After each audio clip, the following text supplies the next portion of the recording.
안녕하세요, 화연지입니다. 코로나19 사태가 어느덧 1년을 넘겼습니다. 이번 달부터 백신 접종이 시작되는데요. 대한민국 의료계 그리고 의사의 현 주소는 어떤지 또 앞으로 어떻게 나아가야 할지 얘기 한번 들어보겠습니다. 안철수 국민의당 대표, 박홍준 서울시 의사회장 두 분 모셨습니다. 어서 오십시오.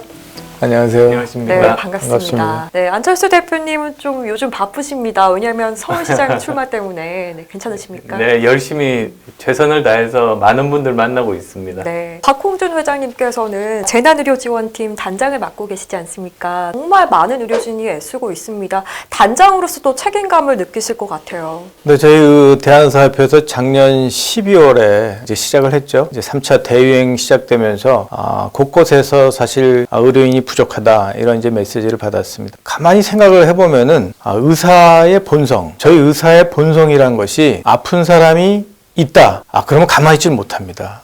도와주러 가게 됩니다. 그래서 우리 재난의료지원팀을 처음에 시작할 때 여러 가지 또 우려의 목소리도 있었던 것이 사실입니다. 그동안에 우리 정부와의 관계라든지. 그렇지만은 저희가 오직 보호해야 될 것은 이 코로나 상황에서 국민들의 건강, 국민들의 생명을 보호하려면은 우리는 나서야 된다. 그러한 생각으로 나섰고, 실질적으로 참 놀라운 일이 많이 일어났습니다. 초창기에 이제 공주나 이제 울산 그 요양기관에서 코로나 사태가 터져서 우리가 거기에도 이제 지원을 보내줬고요. 비근한 예로 바로 이제 우리 안철수 대표님도 저희 방문하셨지 않습니까? 네. 서울시청에서 선별진료소를 검사소를 열었다. 필요하다. 공고 나간 지 30분 만에 한 달 봉사하실 의사분들이 차고 넘쳤습니다. 저희도 사실 놀랐어요.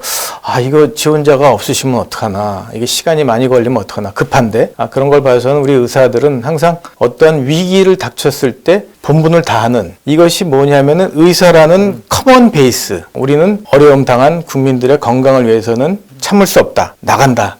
아마 이런 것이 우리 의협의 재난의료지원팀을 운영하면서 느꼈던 그런 감회입니다. 단장님 보시면 저희 의협에서 대정부 권고안을 여러 차례 제시했는데요. 정부가 제대로 잘 반영을 해주고 있습니까?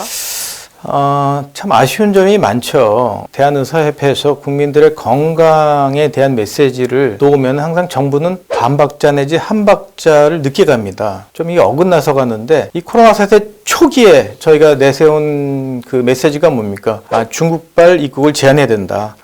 감염병은 차단이 최우선이다. 그게 늦었죠. 그러다 조금 지나가니까는 계속 환자는 생기는데 임상 정보를 공유를 안 해주는 겁니다. 저희 의료 현장에서 의사분들이 임상 정보를 공유해야지 보다 효과적으로 막고 있는데, 임상 정보 공유를 해달라고 몇 번을 얘기해도 그것이 제대로 되지 않았어요. 그러면서 저희가 뭐를 그 다음에 얘기했습니까? 반드시 이 겨울철이 되면은 3차 대유행이 생긴다. 여러 번 말했습니다. 그런데 3차 대유행이 시작되기까지 6개월여의 시간을 그냥 지내면서 중환자실 확보 안 됐죠. 의료 인력 확보 안 됐죠. 그러면서 결과적으로 뭡니까? 사망자가 엄청 증가됐고, 중환자실 구하지 못해가지고 대학병원에다 1%씩 문 열어라. 참 어려움을 많이 겪었습니다. 닥쳐야지 하는 겁니다. 그동안은 딴 짓 하다가. 마지막으로 뭡니까? 백신에 대해서는 우리가 작년 중반부터 얘기를 했었습니다. 근데 결국 백신도 아직도 이 시간까지도 확정되지 않은 상태에서 모든 국민이 참 불안에 떠는 이런 상황이 됐기 때문에 전문가의 의견대로 잘 반영이 돼서 이게 민과 관이 균형 잡힌 이런 한마음 되는 것이 가야 되는데, 거기에 대해서 저희는 상당히 아쉽게 생각을 하고 있는 것입니다. 네, 의료계의 목소리를 좀 들어달라, 이런 말이 정말 오래전부터 나왔는데 이번 코로나19 사태로 정말 여실히 드러난 것 같습니다. 대표님께서도 얼마 전에 의협에 오셨지 않습니까? 예. 같은 질타를 하셨습니다.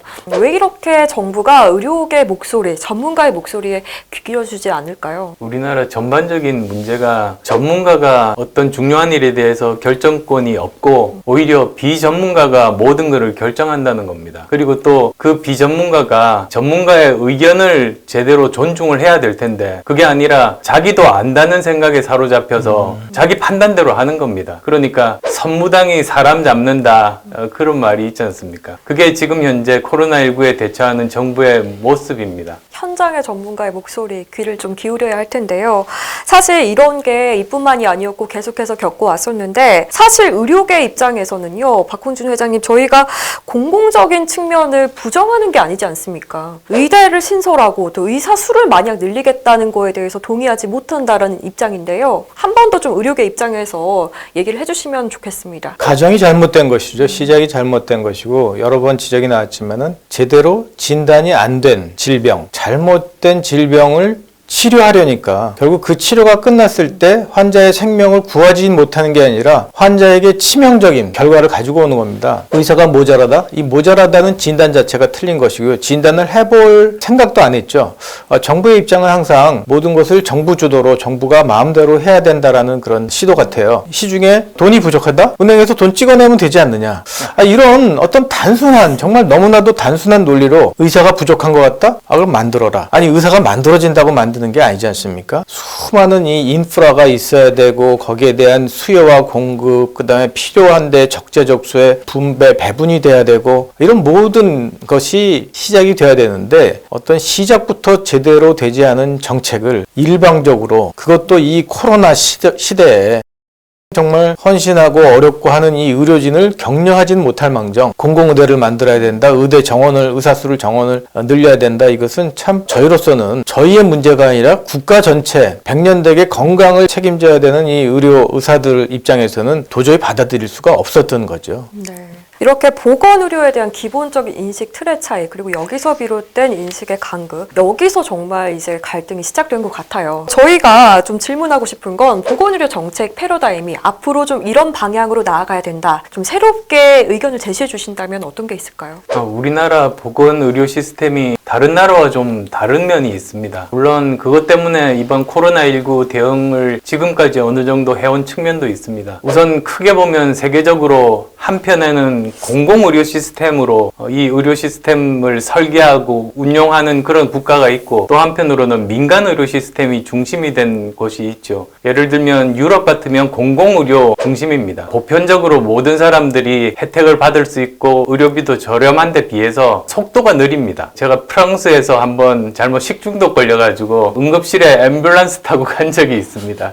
근데 한번 그 혈액 검사를 하는데 4시간, 5시간 그 정도 걸렸습니다. 굉장히 느립니다. 또 다른 한편에서는 미국 같으면 대표적으로 민간 의료 중심 아니겠습니까? 거기는 속도는 빠릅니다. 그런데 워낙 의료비가 고가여서 돈이 없어서 병원 못 가서 죽는 사람들이 생기는 그런 나라 아닙니까? 그래서 또 이번에 사망자가 많이 발생을 했는데요. 우리나라는 복합 시스템입니다. 그러니까 처음부터 의도를 가지고 만든 건 아니었던 것 같아요. 먼저 전체적으로 공공에서 이 의료 시스템들을 관리를 하고 건강보험도 국가에서 관리하지 않습니까? 그런데 실제로 일을 하는 것은 모두 다 민간에서 맡아서 합니다. 그러다 보니까 많은 국민들이 보편적으로 의료 서비스를 받을 수 있고 굉장히 빠른 속도로 의료인들의 헌신으로 코로나19에 대해서 대응을 해왔습니다만, 이런 것들을 놓고 보면 국가가 해야 될 일이 몇 가지가 있습니다. 우선 첫 번째는 공공의료에 투자를 해야 됩니다. 또 두 번째는 우리나라 건강보험 수가가 현실화가 돼야 됩니다. 필수 진료 과목들에 대한 전문의들을 기를 수 있는 그런 수가 체계로 바꿔야지 되겠죠. 그 다음 또 세 번째로는 보건의료의 세계적인 트렌드를 미리 예측을 해서 거기에 맞는 그런 정책들을 미리미리 준비를 하는 게 우리나라가 굉장히 부족합니다. 네, 알겠습니다. 또 지금 현재 또 의료계에 있는 박홍준 회장님께도 같은 질문 드리고 싶은데요. 네, 조금 다른 방향에서 말씀을 드리면은 어느 시대나 또 어떤 때나 문제는 도출이 됩니다. 그것이 완벽할 수는 없겠죠. 그렇다면 문제가 대출되는 현장의 목소리가 잘 반영돼야 될 것 같습니다. 균형 잡힌 현장의 목소리가 반영이 돼야 되고, 그 목소리를 제안하는 전문가의 의견이 존중이 돼야 되는 시스템이 돼야 되는 겁니다. 근데 전문가의 목소리가 존중이 되려면은 반영이 될 수 있는 논의 구조가 돼야 되는데, 어떠한 논의 구조도 사실은 이 전문가의 목소리가 제대로 반영될 수도 없을 뿐만 아니라 그 결정에 영향력을 미칠 수도 없는 구조입니다. 그래서 지금 저희가 정부와의 의정 협의에도 그런 안이 들어가 있지만은, 건정심 구조 보십시오. 20명 이상의 그 위원들이 있는데 우리 의사들은 2분이 들어가 계십니다. 그런 구조에서는 어떤 현장과 전문가의 의견이 의견이 제대로 반영이 될 수 없는 결과가 나오기 때문에 아무리 좋은 의견, 아무리 현장의 목소리를 전달하려고 해도 이것은 왜곡되게 반영이 되는 것입니다. 그래서 저희는 현장과 전문가의 목소리가 잘 반영이 될 수 있는 의사결정 구조가 이루어져야지 이런 어려운 난국을 보다 더 효과적으로 돌파해 나갈 수 있지 않을까 이렇게 생각을 하고 있습니다. 네, 두 분 말씀을 들어보니까 결국에는 또 귀결되는 게 의료계와 정부의 이 소통입니다. 바로 뭐 논의구조 얘기하셨고 이런 의견들이 좀 반영이 돼야 할 것 같은데요. 앞으로 의료의 이 미래를 전망하기 위해서 바로 이런 소통도 중요하고 또 장본인인 의사들의 역할도 중요할 것 같습니다. 앞으로의 의사의 역할 좀 어떻게 바라보십니까? 저는 지금 의대 다니고 있는 후배들께도 말씀드리고 싶은 것이 정말로 의사로서의 역할이 중요하죠. 그런데 뿐만 아니라 지금은 우리나라에 인재들이 다 의대로 모이고 있지 않습니까? 그러면 그건 또 사회를 위해서 봉사를 할 책무도 있는 겁니다. 그래서 저변을 좀 더 넓혀서 다른 분야로 진출하는 것도 저는 우리 사회를 위해서 굉장히 도움이 된다는 생각이 듭니다. 그런 말이 있지 않습니까? 창조적인 아이디어는 경계에서 나온다는 이야기가 있습니다. 사실 세상은 하나인데 사람들이 임의에 의해서 이렇게 나누는 거죠. 이쪽은 과학 분야, 이쪽은 뭐 인문 분야, 이쪽은 예술 분야. 그런데 사실은 세상은 그렇지 않거든요. 그래서 이 경계 부분, 여기서 아이디어들이 나오게 됩니다. 예를 들면 의학을 하면서 글 쓰는 재주가 있는 사람은 뭐 대표적으로 마이클 크라이튼 있지 않습니까? 그 다음에 또 의학과 법학이 만나면 거기서 할 수 있는 영역들이 또 많이 생깁니다. 의료 소송에 참여하는 변호사가 될 수도 있고 이렇게 의사들이 널리 진출을 해서 우리 사회에 보탬이 되는 사람이 되면 좋겠다는 바람입니다. 네, 박공주 회장님은 동의하십니까? 얼마 전에 재미있는 분들과 점심 식사를 한번 했습니다. 의연회라고 있습니다. 네. 의사가 인연이 돼서 만난 사람들. 그날 이제 점심 먹을 제약 회사를 하시는 우리 사장님, 또 언론에서 글을 열심히 쓰신 기자님, 또 법조계에서 변호사를 하시는 분들, 이런 분들이 다 의사십니다. 이런 많은 사회에서의 그 역할을 의사라는 공통된 분모 속에서 색깔을 내시는 분들이 많이 계셔요. 그분들이 하시는 말이 수재들은 다 의과대학을 온다. 그 수재 중에서 1% 되는 수재들이 의연회로 모인다. 그러더라고요. 그래서 사회 곳곳에서 의사라는 커먼 베이스를 가지고 또 다른 색깔을 보는 거. 이 다이아몬드가 여러 가지 면에서 빛을 발하지 않습니까? 그 의사라는 공통된 면에서 여러 가지 면에 빛을 발하는 거. 그런 거는 저는 상당히 아주 의미가 있고 앞으로 더 다변화되는 세상에서 4차 산업시대에 더 많은 의사분들이 아마 그렇게 빛을 내리라고 생각을 합니다. 저희가 또 뭐 코로나 사태를 통해서 사실 뭐 첨단기기 또 신약이라던가 백신 관련해서 여러 가지 분야에 좀 관심이 쏠리고 있는데요. 이 부분은 사실 또 의료 분야이기 때문에 무엇보다 의사의 역할이 중요한 것 같습니다. 그런데 여전히 인력난에 허덕이고 있는 것 같아요.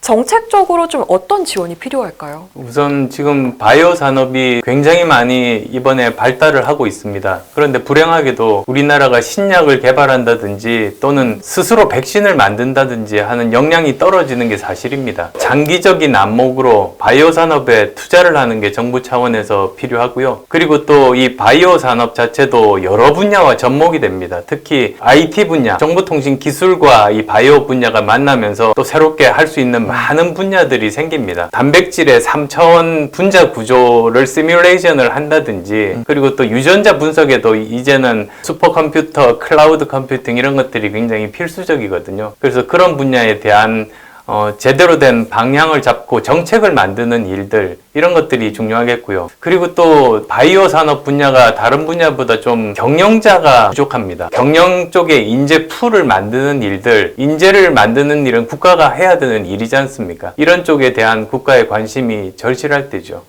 네, 맞습니다. 박공주 회장님도 크게 공감하시는 것 같은데. 네, 아주 전적으로 공감을 하고요. 정부는 이렇게 첨단 4차 산업, IT, 미래 의료에 대한 투자와 더불어서 인프라를 구축을 잘 해야 된다고 생각합니다. 양축으로 가야 되고 또 하나 저희가 이제 의료계에서는 상당히 여러 가지 우려의 목소리도 있습니다. IT가 점점 그쪽으로 많이 가면서 클래식한 진료 이런 것에 대한 어떤 우려도 많거든요. 그래서 저는 IT가 의료에 도움이 돼야지 의료계가 IT 발전하는 도구로 사용돼서는 절대로 안 된다. 그렇게 생각을 합니다. 의료를 이용해서 IT 산업이 발달되겠다라는 그런 접근은 정말 위험하고 이것이 정말 이 의료에 어떠한 재앙이 될지도 모르기 때문에 저희가 방향을 설정을 잘해서 IT를 통한 의료의 발전이 돼야 되겠다 이렇게 생각을 합니다. 국가적인 또 감염병 사태에서 이런 부분들이 더욱더 중요성이 부각되면서 의료인들의 역할을 좀 다시 한번 짚어주신 것 같습니다. 네, 오늘 두 분 좋은 말씀 고맙습니다. 네, 감사합니다.